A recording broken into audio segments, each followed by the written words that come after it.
السلام عليكم ورحمة الله. رمضان هل هو شهر الخير والرحمة والبركة والاقتصاد والسمو الروحي والأخلاقي؟ هذا هو المقصد الإلهي منه، ولكن السلوك الإسلامي ليس هكذا. فرمضان بسلوكنا وواقعنا ليس شهر الخير والرحمة والبركة. نحن متدينون شعائريون ومنافقون، ولسنا مؤمنين ربانيين. رمضان ليس شهر السلام، لأن أعلى نسبة للطلاق في البلاد الإسلامية تقع فيه، والمشاكل الزوجية تتضاعف فيه. رمضان ليس شهر الفقير، إنما شهر التجار الفجار الذين يستغلونه لرفع الأسعار. رمضان ليس شهر الرحمة، لأن التاجر لا يرحم المحتاج، والغني يؤذي الجائع بموائد رمضان الفيسبوكية. رمضان شهر الكسل، لأن نسبة النوم والتعطيل تتضاعف، فلا يقوم العامل والموظف بواجبه بحجة أنه صائم. رمضان شهر قهر المرأة من قبل السيد الصائم. أصبح رمضان شهر التبذير لا شهر التدبير، فعندما يتضاعف مصروفك الشهري فأنت خالفت المقصد الاقتصادي لرمضان.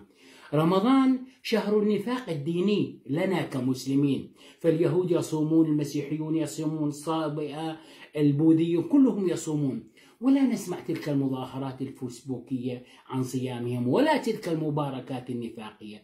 نحن شعوب منافقة حتى مع الله، شعوب تهتم بالشعائر وتنسى المقاصد الإنسانية. رمضان يجعلك ربانيا، أي أن تصوم لله وليس للناس. كان أحد فلاسفة التصوف صواما قواما، وتسمع زوجته أن فلانا يقوم الليل وفلانا يصوم النهار، فقالت: لما لا تخبرهم بأنك صوام قوام؟ قال لها: إني أستحي من الله أن أتفاخر بعبادتي كما تستحي الفتاة من أمها عند أول حيضة. فالصيام سمو روحي تترفع به عن بشريتك لتصبح ملائكيا، عمل تسبيح وعبادة، وليس متدينا تجعل حتى أولادك يكرهونك ويكرهون رمضان.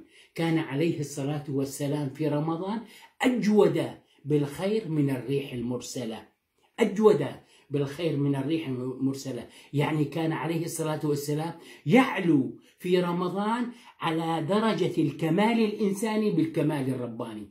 كان عليه الصلاة والسلام على عظمة أخلاقه، يرتقي أخلاقيا وسلوكيا في رمضان. فهل نحن كذلك؟ رمضان شهر التفرقة. كل دولة إسلامية تصوم شكل لأسباب سياسية. دولة صامت الخميس وأخرى الجمعة، وسمعت في دولة أو دول راح تصوم السبت. الحساب الفلكي اليوم لا يخطئ، والصيام هذا سياسي. الحساب الفلكي نسبة الخطأ فيه 1 على 100,000 بالثانية، ويستطيع أن يخبرك بدقة عن مواعيد الكسوف والخسوف بعد 100 سنة باليوم والشهر والدقيقة والساعة.